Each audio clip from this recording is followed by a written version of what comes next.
বাবা কোনোদিন মুনাইদে ছাড়া আমারই নেই বাবা রে ভাই। মানুষের কিছু কিছু স্বাভাবিকতা আছে। আমারে দেখতেছে সামনে উপস্থিত, আমি মাহফিলে চলে আসছি, একজন এসে কয় হুজুর আসছেন, তারে কি করতে হয়? কয় না আসিনি। দেখতেছে হুজুর আসছেন, এটা হলো স্বাভাবিক প্রশ্ন। বসে ভাত খাচ্ছে হযরত মাওলানা আলী হোসেন সাহেব হুজুর রাহমাতুল্লাহ আলাইহি একদিন ওয়াজের পরে ভাত খাচ্ছে, একজন এসে বলতেছে হুজুর কি করেন? হুজুরকে হাডুডু খেলতেছি। দেখতেছে ভাত খাচ্ছে, তারে কিভাবে জিজ্ঞেস করে হুজুর কি করেন? হুজুরও সেরকম জবাব দিয়েছে হাডুডু খেলতেছি। এক মহিলা স্বামী মারা গেছে, এ মহিলা কান দেই না, কারণ স্বামী যা নির্যাতন করছে সারা জীবন ভরে, তাতে স্বামী মরে গেলে আর তার জন্য কান্দা আসতেছে না, আরো খুশি হয়েছে শয়তান মরছে বাঁচছি। প্রতিবেশী এক মহিলা এসে বলতেছে আপা একটু কানতি, আর না কানলে মানুষ মাইন্ড করবে না। তার মানে তোমার অন্য জায়গা যোগাযোগ আছে, এইটা মরছে সেই জায়গা যাতে পারবে না, এই করে সন্দেহ করবে না, একটু কান্দো। কয়েক আপা কানবো যে কি কইয়ে কানবো? কোয়া যা আসছে তা একটু কোয়া। তো কান্তিছে আর কইছে বাবা কোনোদিন টেঙ্গারি দে ছাড়া বাড়ই নেই বাবা রে ভাই, বাবা কোনোদিন মুনাই দে ছাড়া মারি নেই বাবা রে ভাই। তুমি এমন আমল করে গেছো যে তোমার স্ত্রীও তোমার জন্য কানতে চায় না। আবার তুমি সমালোচনায় পঞ্চমুখ, এ ভালো না, ও ভালো না, সে ভালো না, সারা দুনিয়ার মানুষের সমালোচনা করো, নিজে কতটুকু প্রশংসিত হয়ে মরতেছি এটা কি পিছনের দিক খেয়াল করছি কখনো? আল্লাহ তাআলা আমাদের প্রশংসিত হয়ে মরার তৌফিক দান করে, সবাই বলে আমিন।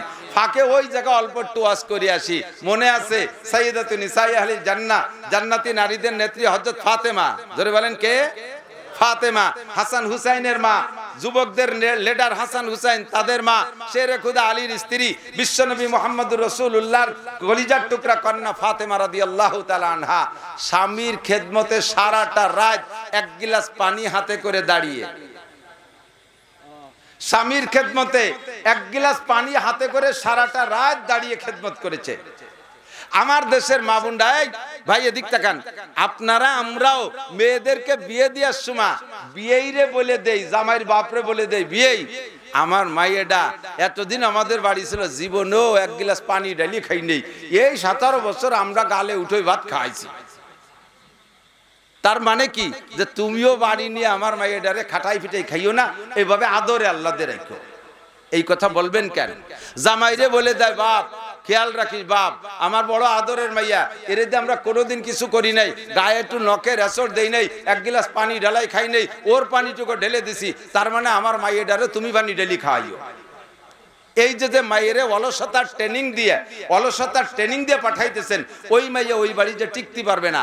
মেয়েকে শিখাই দেবেন শ্বশুর বাড়ি যাবি, তোর 1 নম্বরে স্বামীর খেদমত ওয়াজিব, স্বামীর খেদমত ফরজ, এইটা তুই করবি। 2 নম্বরে শ্বশুর শাশুড়ি, আজকে থেকে আব্বা মা শ্বশুর শাশুড়ি।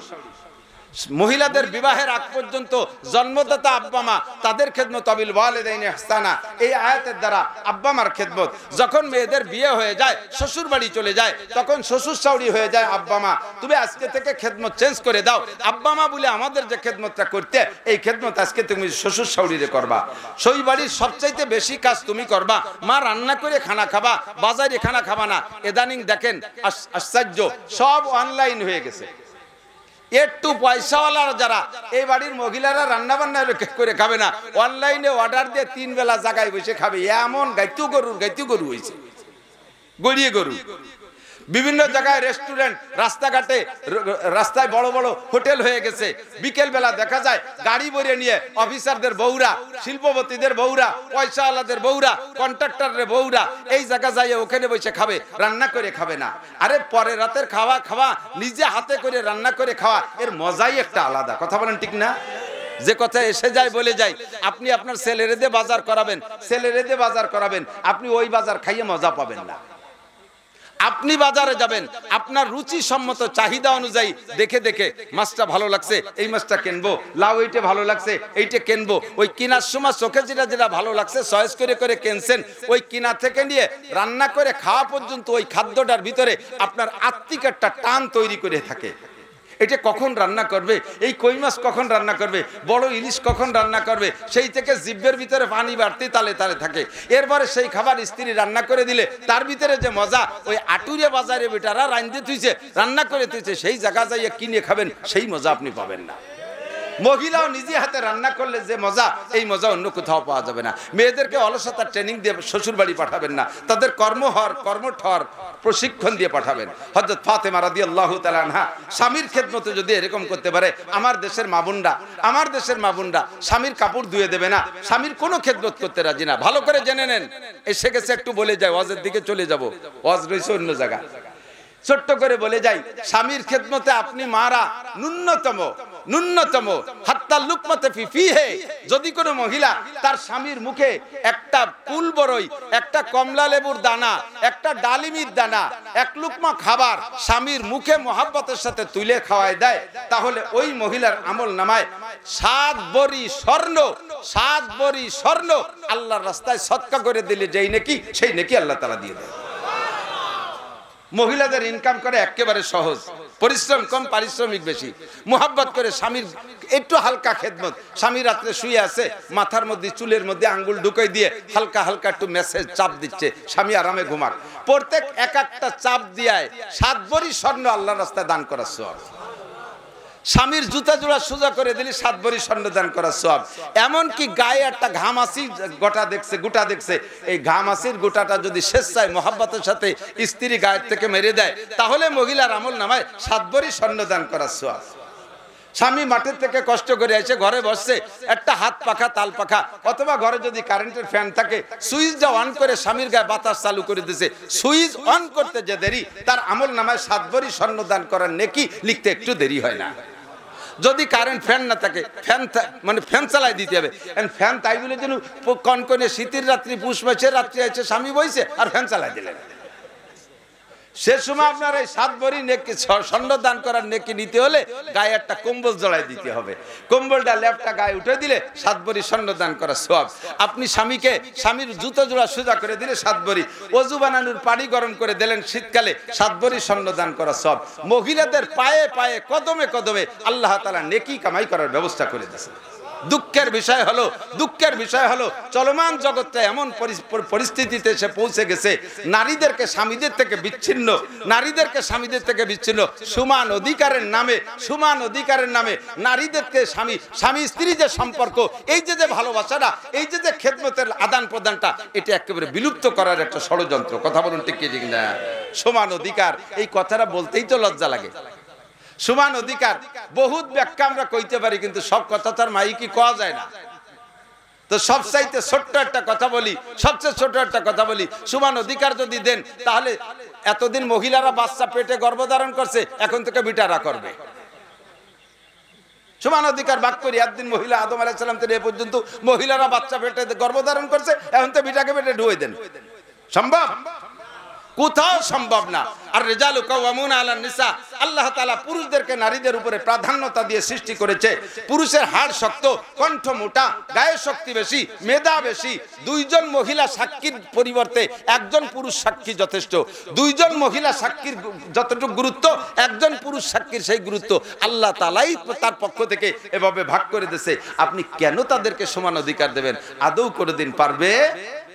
কথা বলেন, পারবে? কোনোদিনও পারবে না। আল্লাহ তাআলা হেফাজত করুক। মেয়েরা এই প্রশিক্ষণ সেখান থেকে নেবেন। যে কথা বলতে যে অনেক দূর সরে চলে আসছে, আজান মনে আছে নাকি? আজান 5 ওয়াক্ত নামাজের জন্য মসজিদে কি হবে? আজান হবে। তবে হজ ও ফরজ এর জন্য মানুষকে ডাকতে হবে। এই আজানটা ইব্রাহিম তুমি দিয়ে দাও। কাবাঘর নির্মাণের পরে মাকামে ইব্রাহিমের উপরে দাঁড়াইয়া, মাকামে ইব্রাহিম, হাজী সাহেব, হাজী কেউ আছেন নাকি? হাজী সাহেব, মাশাআল্লাহ, হাজী আছে। হাজী সাহেবরা দেখেছেন না কাবাঘরের পাশে মাকামে ইব্রাহিম? কাছের ছবিতেও দেখছেন, কাবাঘরের পাশে একটা কাছের বাক্স, খুব সুন্দর একটা লন্ঠনের মতো দেখা যায়। ওর ভিতরে একটা পাথর আছে, এই পাথরটার নাম হলো মাকামে ইব্রাহিম। ইব্রাহিম আলাইহিস সালামকে আল্লাহ তাআলা কাবাঘর নির্মাণের অর্ডার করেছেন, তো হাতে যতদূর নাগাল পাইছে অতদূর পর্যন্ত ইসমাইল পাথর আগে দিচ্ছে, আর ইব্রাহিম আলাইহিস সালাম গাচ্ছে। জিব্রাইলকে বলছে, ভাই জিব্রাইল, কাবাঘরকে এতটুকু উঁচু, আর তো অত লাগল পাচ্ছি না। আর এই শেষ সময় তো আর মক্কায় বাঁশ নাই যে ভাড়া বাঁধতে উঁচু হবে, তাহলে বাঁশও নাই, ভাড়া বাঁধার ব্যবস্থা নেই, আমি কাবাকে এই পর্যন্ত ছাদ দিয়ে দেবো? কয় যে না, আরো উঁচু হবে। কতটুকু উঁচু হবে? কয় যে আরো উঁচু হবে, যেখানে গেলে আপনার যতটুকু মাপ আছে আল্লাহই বলবেন, আমি বলে দেবো, সেই জায়গা থেমে যাবেন। এখন সেই উঁচু পর্যন্ত উঠবে কি দিয়া? ইসমাইল আলাইহিস সালাম ছোট্ট একটা পাথর এনে দিয়েছে। এই পাথরের উপরে দাঁড়াইয়া আর একটা পাথর গাঁথা যায়, একটু একটা মেলা বড় পাথর না, ছোট্ট একটা পাথর। এই পাথরের উপরে দাঁড়াইছে। আরে ভাই খেয়াল করেন, মানুষের গায়ে কত ওজন হইলে আর পাথর কত নরম হইলে মানুষ পাথরের উপরে দাঁড়াইলে পাথরের উপরে পায়ের ছাপা পড়তে পারে? পাথর কি এরকম নরম হতে পারে? মানুষ কি এত ওজনওয়ালা হতে পারে যে পাথরের উপরে দাঁড়াইলে পাথরের ভিতরে পাউডা বেজে যাবে? ইব্রাহিম আলাইহিস সালামের পায়ের দাগ ওই পাথরের উপরে দাঁড়াইছে, পায়ের মধ্যে পাথরের ভিতরে পাটা বসে গেছে, এখনো পর্যন্ত সেই পায়ের দাগ সেখানে আছে। বহুবার দেখার তৌফিক দিয়েছে আল্লাহ তাআলা। আপনিও যাবেন দেখবেন, হাজিরা তওয়াফের পরে ওই জায়গায় যে 2 রাকাত নামাজ পড়তে হয়, মাকাম ইব্রাহিম এই জায়গা। তো এই ইব্রাহিম আলাইহিস সালাম যখন ওই পাথরের উপরে দাঁড়ায় দাঁড়ায় গাঁথতেছে, চতুর্দিকে একটা করে পাথর গাঁথা হয়েছে। এখন কয় ভাই জিবরাইল আরো কি উপরে গাঁথতে হবে? বলে হ্যাঁ। কয় তা উঠবো কি করে? এই পাথরটাকে আল্লাহ তাআলা কুদরতি লিফট বানায় দিয়েছে। কোন সুবহানাল্লাহ। কয় পাথরে আপনাকে উঁচু করবে আর আপনি গাঁথবেন, পাথর যে জায়গায় যে থামিয়ে যাবে ওই পর্যন্ত গাঁথা শেষ। বর্তমান কাবাঘরের যে উচ্চতা আছে, ইব্রাহিম আলাইহিস সালামের সময় এই উচ্চতাই ছিল। ওই পরিমাণ ইব্রাহিম আলাইহিস সালামকে পাথরে উঁচু করে নিয়ে দাঁড় করে দিয়েছে। আর ইব্রাহিম আলাইহিস সালাম কাবাঘর নির্মাণ করলেন পাথরের উপরে দাঁড়াইয়া। আল্লাহ পাক রব্বুল আলামিন অর্ডার করলেন, ওয়াআযিন ফিন নাস বিল হজ্জ ইয়াতুকা রিজালান ওয়া আলা কুল্লি দামিরিন ইয়াতিনা মিন কুল্লি ফাজ্জিন আমিক। আপনি আজান দেন, 5 ওয়াক্ত নামাজের আজান হবে কিয়ামত পর্যন্ত। হজের আর আজান হবে না, হজের আজানটা আপনি দেন। আদম আলাইহিস সালামের পরে 1000 বছর পরে নূহ আলাইহিস সালাম, নূহ আলাইহিস সালামের 1000 পরে ইব্রাহিম আলাইহিস সালাম, 1000 বছর পরে ইব্রাহিম আলাইহিস সালাম। সেই সময় ইব্রাহিম আলাইহিস সালাম আজান দিয়েছে, তখন কি দুনিয়ায় 800 কোটি মানুষ ছিল? মানব বসতি যত দূরের মধ্যে ছিল, ইব্রাহিম আলাইহিস সালামকে আজান দিতে বললেন। ইব্রাহিম বললেন, আল্লাহ আমার এই আজানের আওয়াজ কত দূর যাবে? আল্লাহ তাআলা বললেন, মাইক লাগবে না, ইথার লাগবে না, নেটওয়ার্ক লাগবে না, মোবাইল লাগবে না, আজান দিবা তুমি, পৌঁছে দেব আমি। বর্তমান বিশ্বে যত দূরে মানুষ আছে সমস্ত মানুষের কানে তোমার আজান আমি আল্লাহ তাআলা পৌঁছে দেব। ওই সময় দুনিয়ায় যত মানুষ জীবিত ছিল সব মানুষ ইব্রাহিম আলাইহিস সালামের হজের আজান শুনছে।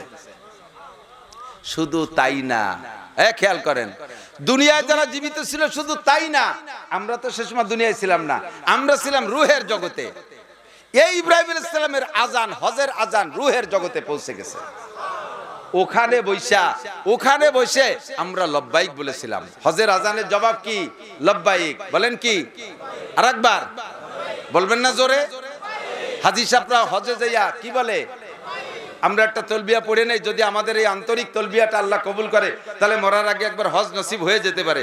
লব্বাইক আল্লাহুম্মা লব্বাইক, লব্বাইক লা শারীকা লাক, লব্বাইক ইন্নাল হামদা ওয়ান নি'মাতা লাকা ওয়াল মুলক লা শারীকা লাক। আল্লাহু আকবার। এই লব্বাইক আমরা রূহের জগতে ইব্রাহিম আলাইহিস সালামের আজান শুনে জবাব দিয়েছিলাম, তবে সবাই না, তবে সবাই না। এদিনও রূহের জগতে থাকে অনেকে আলসেমি আছে, আজানের উত্তর দেই নেই। যেমন এখন মসজিদে আজান হয়, এই 7 দোকানে বসে বসে গাপটি মেরে বিড়ি খাতি, তালে তো একদল আছে না কিছু আল্লাহওয়ালা, ওরা খুব দিনদার।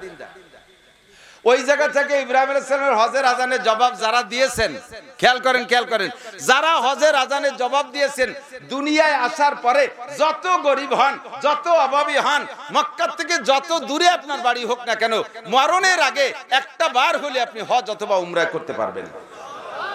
ওখানে থেকে যারা লব্বাইক বলেছে, ও জায়গা কেউ 10 বার লব্বাইক বলছে, কেউ 20 বার বলছে, কেউ 50 বার লব্বাইক বলছে। যে কয়বার লব্বাইক বলছে সে সেই কয়বার হজ উমরা করতে পারবে। ভাই হয়তো আল্লাহ হাতে ধরে আমাকে ঠকাইছে, বাংলাদেশে পাঠালো, আমাকে যদি মক্কায় পাঠাতো তাতে আমরা লব্বাইক করে ডালি দিতাম। এই লব্বাইক আমরা হজ করতে পারতাম। আরে ভাই আমি মক্কায় তো অনেকবার গেছি, বহু মক্কি, বহু সৌদিয়ান আজও পর্যন্ত হজ করে নাই।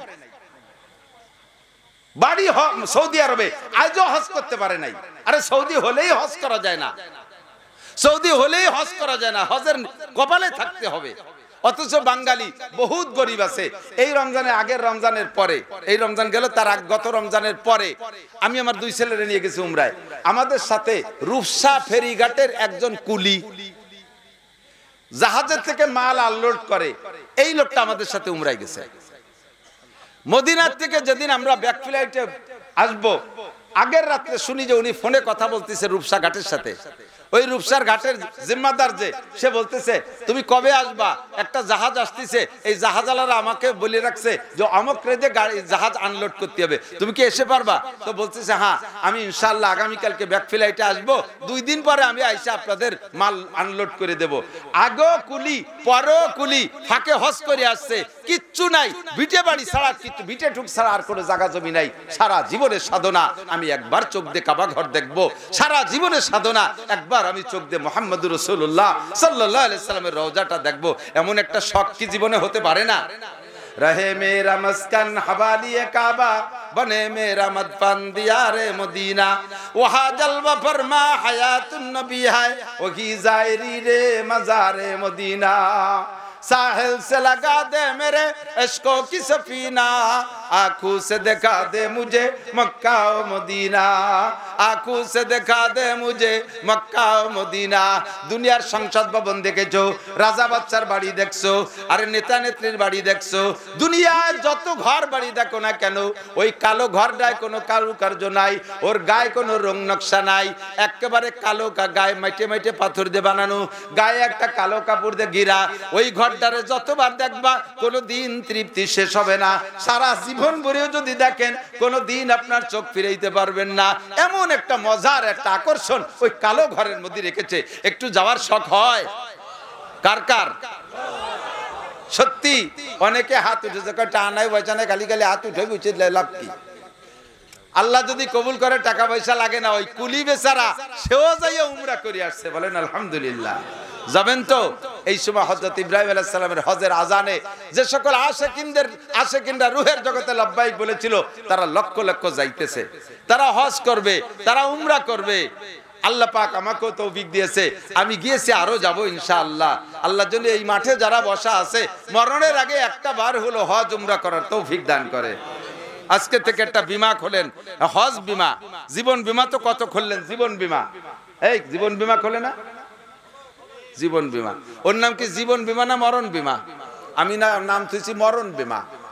ও টাকা জমা করার সময় নিয়ত করেই থই যে আমি যদি অকালে মরে যাই তাহলে ছেলে মেয়ে কি ওই খাবে, এই কয়টা থাকলো তাই তারা ধুয়ে মুছে খাবে। সত্যি ওইটা আর মেয়া দেওয়ার আগে ওই দামলাটা মরে যায়, পরে ওইটা ছেলে মেয়েরা মরার পরে ধুয়ে মুছে খায়। তাহলে এই টাকা আমার জীবদ্দশায় কাজে লাগলো না, লাগলো যে মরার পরে। ওর নাম কি জীবন বিমা না মরণ বিমা? মরণ বিমা খুলে বস্তা বস্তা টাকা লাখে রাখেন।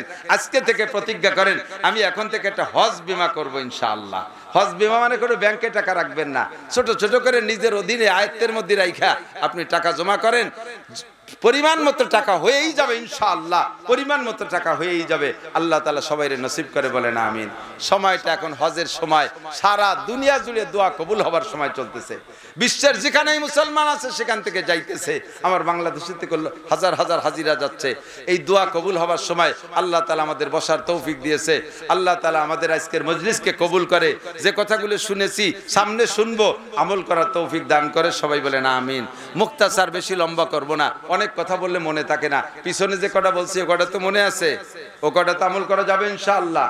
আল্লাহ কবুল করুক, বিশেষ করে মা বোনদেরকে যা বলেছি সে কথাগুলো তারা আমল করবে, আল্লাহ সবাইকে কবুল করুক। আমি আজকে আয়াত পড়ছি দুই দিকের, একটা হলো সবচেয়ে বড় ইবাদতের একটা আয়াত পড়ছি, সবচেয়ে বড় ইবাদত, খেয়াল করতেছেন না? করতেছেন না? আবার আমরা এখানে বসছি উলামায়ে কেরাম, আপনারা জানেন না এমন কিছু আমাদের বলা সম্ভব না। কিছু কিছু আনুকা কিসসা যদি এসে যায়, এই পোলাপান নড়িস না, চলে যাচ্ছ কে, ওয়াজ শিখবা না? আমরা মরি যাওয়ার পরে ওয়াজ করবে কারা? দুইও মুছে খাতিয়ে রবি বয় মাইক দল্লি টাহা।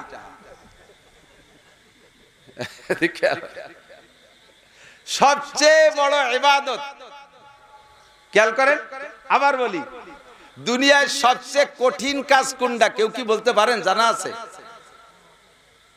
আমি একটা প্রশ্ন আপনাদের কাছে রাখছি, জানা থাকলে কেউ বলবেন সবচেয়ে কঠিন কাজ কোনটা?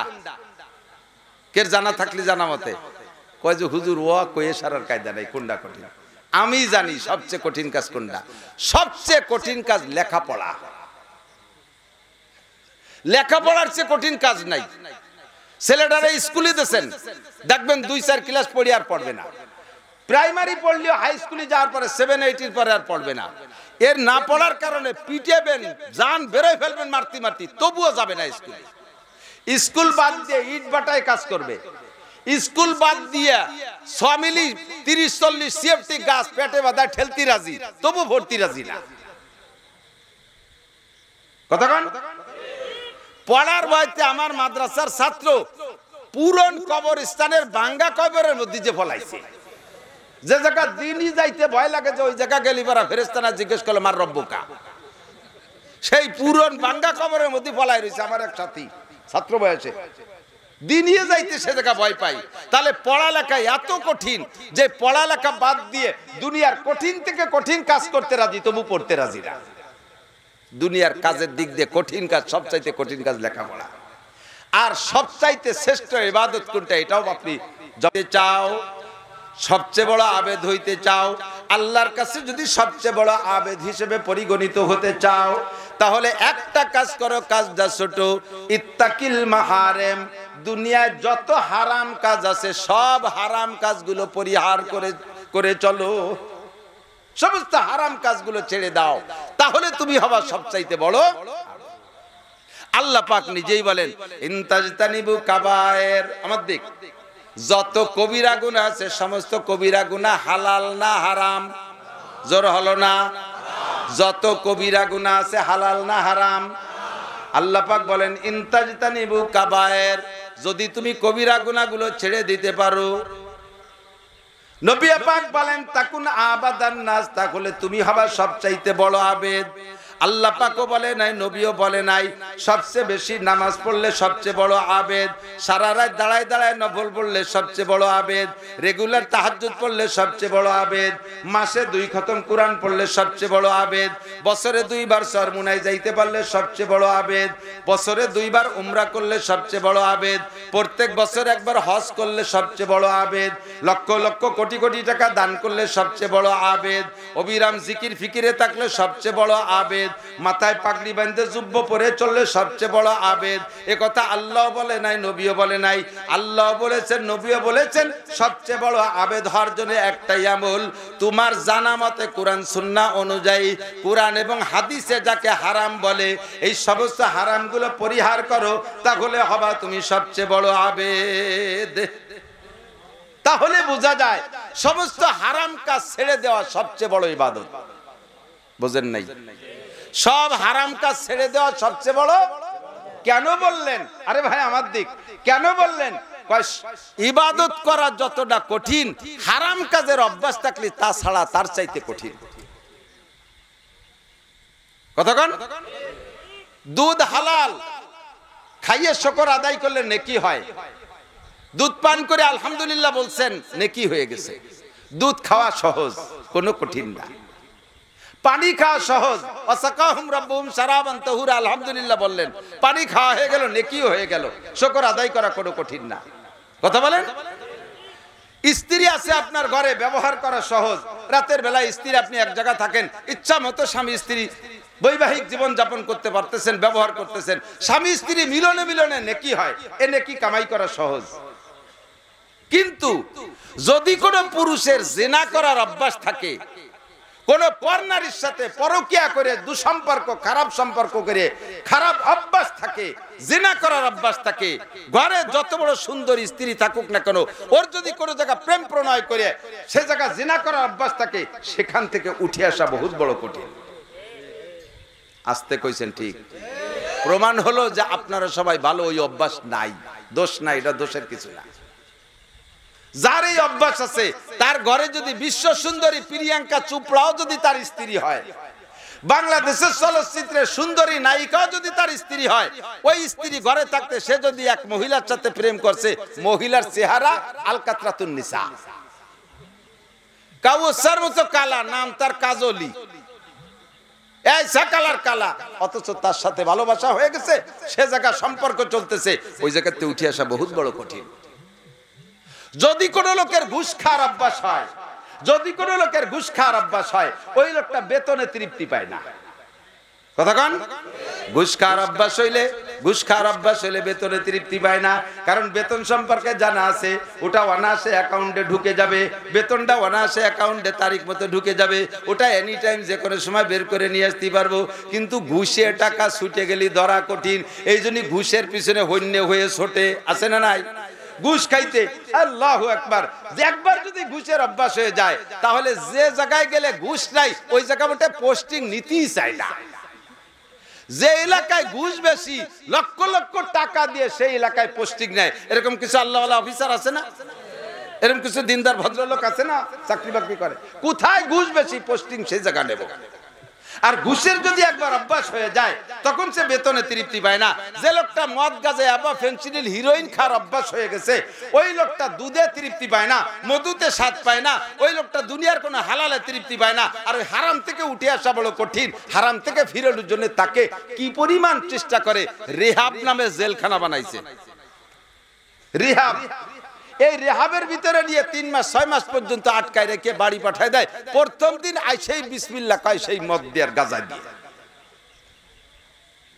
হারামে অভ্যাস হয়ে গেলে ওখান থেকে উঠে আসা কঠিন, জিনার অভ্যাস হয়ে গেলে ফিরে আসা কঠিন। যদিকের সুদ খাওয়ার অভ্যাস, আমার দিকে খেয়াল করেন, যদিকের সুদের অভ্যাস হয়ে যায় ওই লোকটা ব্যবসার টাকায় তৃপ্তি পায় না। ব্যবসায় সামান্য লাভ হয়, আর ব্যবসা করে লাভ করতে তো জানডা বেরোয় যায়। ঢাকার থেকে মাল আনতে হবে, এরপরে বেচতে হবে, খুলনাতে মাল আনতে হবে, তারপরে বেচতে হবে। আর সব মালে লাভ হয় কি হয় না কোনো নিশ্চয়তা নাই। আল্লাহর ফজলে সুদে টাকার মাইক নাই, ওতে লাভ হবেই হবে। হাজারে 100, লাখে 1000, নাকি লাখে 10,000, হাজারে 100, লাখে 10,000 টাকা দিয়ে জমা দিয়ে স্ট্যাম্পে সই রেখে নাক ডেকে ঘুমাবে, কাবাঘরের মধ্যে বসে বসে তাসবিহ তাহলিল করবে, আর না সে ওনার অ্যাকাউন্টের মধ্যে টাকা ঢুকিয়ে যাইবে। সুবহানাল্লাহ, কথা কন না কেন? কি বিল্লাহ? সুদখোর হাজি সুদের টাকা দিয়ে যদি হজে যাও, ফেরেশতারা ওই জায়গা জুতো নিয়ে বসে রয়েছে, তুই এয়ারপোর্টে নাম লিয়ে খালি সাড়ে শয়তান ঘুষিয়ে টাকা দিয়েছে হজ করতে, উমরা করতে, ঘুষ খাওয়া টাকা দিয়ে। বেতন পাও 30,000, বছরে 2 বার উমরা করে, এই গুমরা টাকা পাস কোন জায়গা? হারাম টাকা ইবাদত, লা সাদকাতা মিন গুলুলিন। আল্লাহ পাক বলেছেন, নবী পাক বলেন, হারাম টাকার কোনো সদকা আল্লাহ কবুল করে না।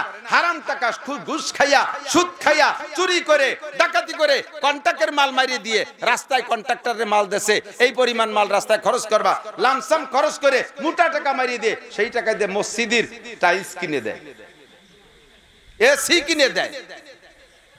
তোমার এই এসির বুয়ো না মসজিদ, তোমার এই টাইলসের ভুয়া না বুকা না মসজিদ। আল্লাহ তোমার ধর্ম, আল্লাহর ধর্ম তোমার এই হারাম টাকার কাছে বুকা না। কথা বলুন ঠিক কি ঠিক না? এর জন্য হুজুর বলেন, ইত্তাকিল মাহারিম, যদি সবচেয়ে বড় আবেদ হইতে চাও তাহলে হারাম কাজ ছেড়ে দাও। হারামের বহুত ক্লাসিফিকেশন আছে।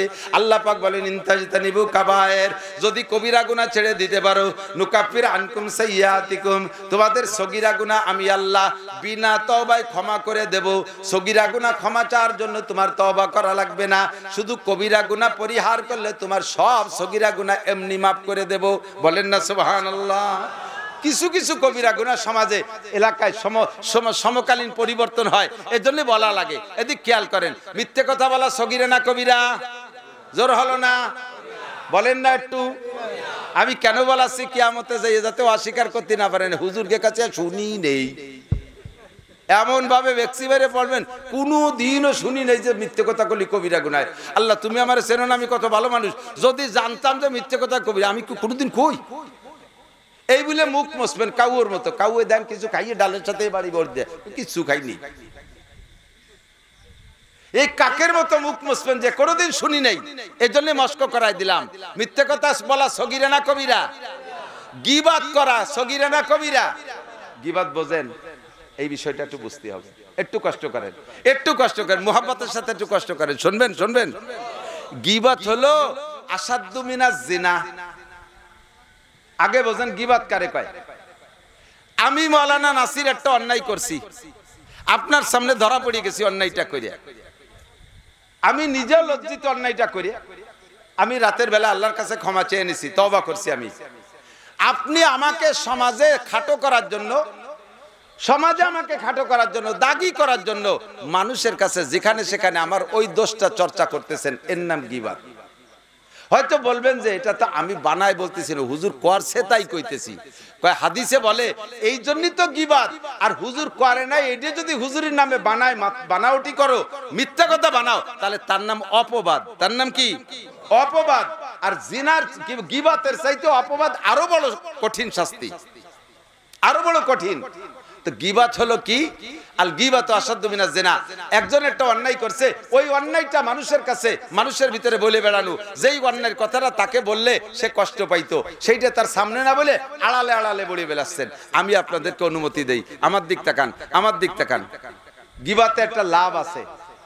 আপনি যার গীবাত করতেছেন, ওই লোকটা যে গুনাহ করছিল সেই গুনাহটা আপনি আড়ালে বলা বলি করতেছেন না, একটা অন্যায় করছিল, ওই লোকটা ওই অপরাধ করে যে গুনাহ কামাই করছে, আপনি তার গীবাত করার কারণে ওই গুনাহটা আপনার আমলনামায় চলে আসবে, আর আপনার আমলনামা থেকে সমপরিমাণ নেকি যাইয়ে তার সেই শূন্য স্থান পূর্ণ হয়ে যাবে।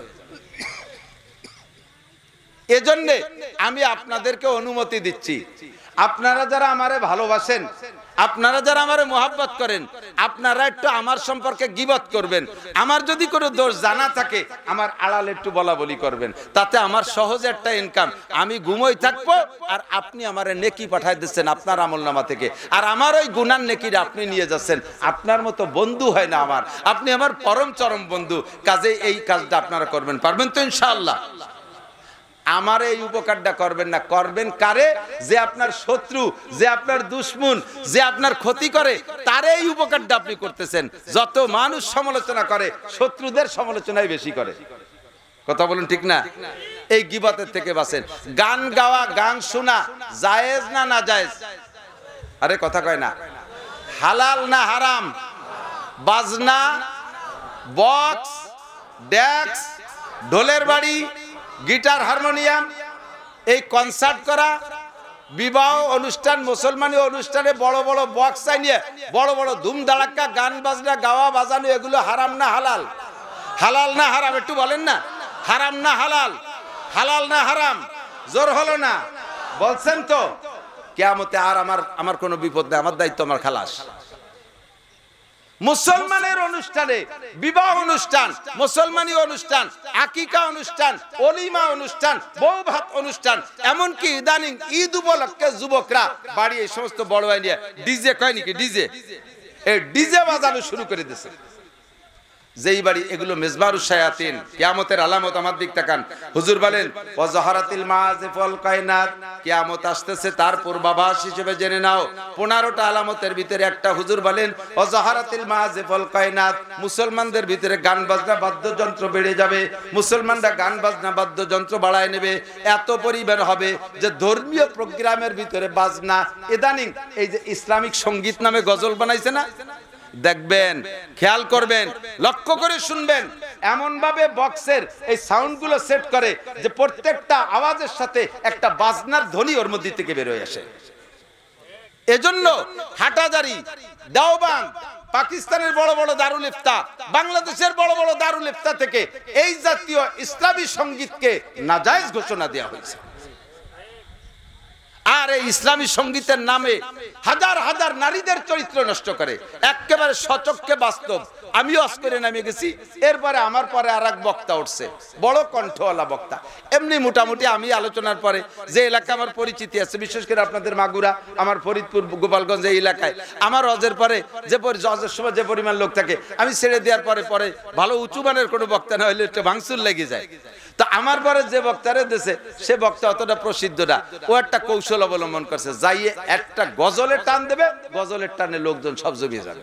তার টেকনিকটা ঠিক আছে, কণ্ঠ সেই কণ্ঠ। তা আমি নেমে মাত্র গেছি, পর্দা দিয়ে প্যান্ডেল ঘিরা, পর্দার ওই পাশে মহিলারা বসা আর এই ভিতরে পুরুষরা। ও যাইয়েই ওই গজলটা গাইছে, সাবধানে তাকিও নারী পর্দার আড়ালে, এমন টান আমি দাঁড়াই গেছি, সাবধানে তাকিও নারী পর্দার আড়ালে। কোয়ার সাথে সাথে তার সুরি ওই পর্দা উঁচু ওই পাশে মিটিরাজ আসলে সব মাঠে চলে গেছে।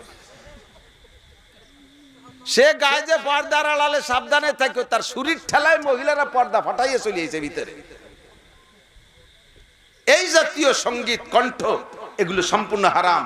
আর ওর ভিতরে বাজনা ঢুকায়, সমাজে যুবকরা তোমরা মাহফিল করেছো, প্রত্যেকের অনেকের গলায় দেখতেছি মাহফিলের ভলেন্টিয়ার হিসেবে সাইনবোর্ড ঝুলানো। তোমরা প্রতিজ্ঞা করো, সিদ্ধান্ত নাও, কমিটি গঠন করো, আমাদের এই সমাজে, আমাদের এই লক্ষ্মীপুর সমাজে এখানে কোনো অনুষ্ঠানে গান বাজনা বাদ্যযন্ত্র বাজাইতে দেব, একটা সিদ্ধান্ত নেওয়া যাবে, কমিটি গঠন করা যাবে। তোমরা মুজাহিদ হিসেবে কিয়ামতের ময়দানে আল্লাহর সামনে ইনশাআল্লাহ আল্লাহর সামনে গণ্য হবা। নবী পাকের সাহাবায়ে কিরাম যারা যে সকল যুবকরা আরশে আজিমের নিচে ছায়া পাবে, ঈশার আগে এক বক্তা বয়ান করছে না যে শাবুন নাশা ফি ইবাদাতিল্লাহ, যে যুবকরা যৌবনকালটা ইবাদতের মধ্যে কাটাইলো এই যুবকরা আরশে আজিমের নিচে ছায়া পাবে। তো গান বাজনা হারাম, এই হারামের প্রতিবাদে যেই যুবকরা সোচ্চার হবা কিয়ামতের ময়দানে তুমি সবচেয়ে বড় আবেদ হিসেবে আরশে আজিমের নিচে ছায়া পাবা। আল্লাহ তাআলা নসিব করে সবাই বলেন আমিন। যত কবিরা গুনাহ আছে বলে শেষ করতে পারবো না, সব কবিরা গুনাহ জানা নাই এমন নাই, কেউ অস্বীকার করতে পারবে না। কি কি কবিরা গুনাহ? দাড়ি কাটা সগীরা না কবিরা? একটু কথা কন না আস্তে। দাড়ি কাটা সগীরা না কবিরা? টাকনু সোয়াইয়া প্যান্ট পাজামা লুঙ্গি জামা জুব্ব গায়ে দেয়া হারাম না হালাল? না হারাম? হালাল না হারাম? হারাম, কবিরা গুনাহ। পুরুষরা এভাবে পড়বে না। মহিলারা টাকনুর উপরে কাপড় পরিয়া এই হাঁটুর নিচের টুক পর পুরুষকে দেখানো। মহিলারা বোরকা পরছে, গলার নিচের টুক, মাথায় বোরকার ডাকনা নাই। এরকম ভালো ভালো বোরকা দেখছেন না? বোরকা পরছে, মাথায় কাপড় আছে, কিন্তু শাটার উঠই দিছে, জাব উল্টোই দিছে দোকানের মতো। হ্যাঁ, এই বোরকা হালাল না হারাম? বোরকা পরছে, পাতলা ফিনফিনে কাপড়, মশারি দিয়ে বোরকা বানাইছে। চিন্তা করতে পারেন, মশারির কাপড় দিয়ে বোরকা বানাইছে। এই বোরকা হারাম না হালাল? হালাল না হারাম? জায়েজ না না জায়েজ? মহিলারা আপনাদের এলাকায় আছে কিনা জানি না, বহু এলাকায় দেখেছি বাড়ির ভিতরে মহিলারা রয়েছে, দেওর ভাসুর চাচা শ্বশুর দাদা শ্বশুর, কোনো কথা নাই বার্তারা নাই, ভাই বিরাদার দম করে ঘরের মধ্যে ঢুকে যাচ্ছে, সালাম নাই কালাম নাই। মহিলা ঘরের ভিতরে তার কায়দায় সে বসা আছে অতর্কিত অবস্থায়। এই অবস্থায় যাইয়া যার ঢুকে পড়লে সেই মহিলাটাকে বেহায়া মানে বেপরদা অবস্থায় দেখতেছে, এটা জায়েজ না না জায়েজ? জায়েজ না না জায়েজ? ঘরে ঢুকারও সুন্নাত আল্লাহ পাক শিক্ষা দিয়েছে। এজন্য সংক্ষেপে বলি, ইন তাজতানিবু কাবায়ের, যদি কবিরা গুনাহ ছেড়ে দিতে পারেন, নুকাফির আনকুম সাইয়্যাতিকুম, সমস্ত সগীরা গুনাহ আল্লাহ বিনা তওবায় maaf করে দিবেন। আর নবী পাক বলেন, সবচেয়ে বড় আবেদ যদি হইতে চাও, হারাম কাজগুলো গুনে গুনে দেখে দেখে ছেড়ে দাও। হারাম কাজগুলো ছেড়ে দাও। সুদ খাওয়া হারাম, ঘুষ খাওয়া হারাম, চুরি করা হারাম, ডাকাতি করা হারাম, আলঠেলা হারাম, জাল দলিল হারাম, পরের জমির ফসল কেটে আনা হারাম, অকথ্য ভাষায় গালাগালি করা হারাম, মদ গাঁজা ইয়াবা ফেনসিডিল বিড়ি সিগারেট হুক্কা খাওয়া হারাম, দাড়ি কাটা হারাম, সুন্নতের খিলাফ চুল কাটা হারাম, টাকনুসিয়া কাপড় পুরুষে পরা হারাম, মিথ্যে কথা বলা হারাম, গীবত শিকায়ত হারাম। এই সব হারামগুলোকে ছেড়ে দেন, সবচেয়ে বড় আবেদ হবেন। আল্লাহ তাআলা আমাদেরকে নসিব করে বলেন আমিন। মৌসুমি আর একটা কথা বেশি বাড়তে পারবো না, কষ্ট হয়ে যাচ্ছে, কারণ সিজনের ওয়াজে রাতভর ওয়াজ করলে কষ্ট হয় না, তো আন সিজন পড়ে গেছে বর্ষাকাল। আর এরপরে আপনারা খুশি হন, আসতে পাশতে অনেক জায়গা বৃষ্টি নামছে, মাহফিলি বৃষ্টি এলাকাটায় বৃষ্টি হয় নাই, খুব একটা হয় নাই, ঠিক না? বলেন আলহামদুলিল্লাহ। আমার ওই বর্ষাকালে মাহফিল যে কটা যাচ্ছে প্রায় জায়গায় এই দেখতেছি, যে জায়গা আমার মাহফিল ওইটুকি বৃষ্টি নামে না, আসতে পাশতে ভালো বৃষ্টি হয়ে যায়, যে সেই মাহফিল এলাকা জায়গা বৃষ্টি নেই। এরপরে অনেক জায়গা আছে মাহফিল শেষ করে বেরোয় গেছি, তারপরে বৃষ্টি হয়েছে, এর আগে আর বৃষ্টি হয়নি। সেরকম একটা কারামতি আলহামদুলিল্লাহ আপনারাও পেয়ে গেছেন, বলেন আলহামদুলিল্লাহ। আমার কারামতি না, আপনাদের কারামতি, শুকরিয়া। হয়তো মাহফিল আল্লাহ কবুল করছে, এই জন্য সুযোগটা আল্লাহ করে দিয়েছে। সিজনালি মৌসুমি একটা বয়ান, এদিক খেয়াল করেন, এদিক আল্লাহ পাক রব্বুল আলামিন সূরা কাউসার নাজিল করেছেন নবী পাকের উপরে। আরবের কাফেররা হুজুরকে ধিক্কার দিত, মোহাম্মদ আবতার, মোহাম্মদ আবতার। আবতার মানে লেস কাটা, আবতার মানে লেস কাটা, দমবুরিদা। কেন বললো? হুজুরের 2টা পুত্র সন্তান অথবা 3টা পুত্র সন্তান ছিল, এরা শিশুকালে মারা গেছে, শুধু মেয়েগুলো আছে। এই দেখে আরবের কাফেররা বলতো মুহাম্মদ লেস কাটা, মুহাম্মদ মারা যাওয়ার পরে তার বংশে পরিচয় দেওয়ার মতো আর কেউ নাই, মুহাম্মদ লেস কাটা। এই বলে তারা ধিক্কার দিচ্ছে। আল্লাহ পাক নবী পাককে সান্ত্বনা দেওয়ার জন্য বললেন, সূরা কাউসার নাজিল করে দিয়ে, ইন্না আতাইনাকাল কাউসার, হে নবী ওরা কি বললো আপনি দুঃখ নিয়েন না, আপনাকে যে নিয়ামত দিয়েছি সেটা হলো হাউজে কাউসার। হাসরের মাঠে মানুষ যখন পিপাসায় বুক শুকিয়ে যাবে, পিপাসায় কাতরাইতে থাকবে, একমাত্র আপনার কাছে থাকবে হাউজে কাউসার। যে আসবে আপনার কাছে সে পাবে হাউজে কাউসার। যারা আপনাকে লেস কাটা বলে ধিক্কার দিচ্ছে, গালি দিচ্ছে, ওর একটা আপনার কাছে হাউজে কাউসার পান করতে যাইতে সুযোগ পাবে না। মুমিন যারা ইমানদার তারা হাউজে কাউসার পান করতে আপনার কাছে যাবে।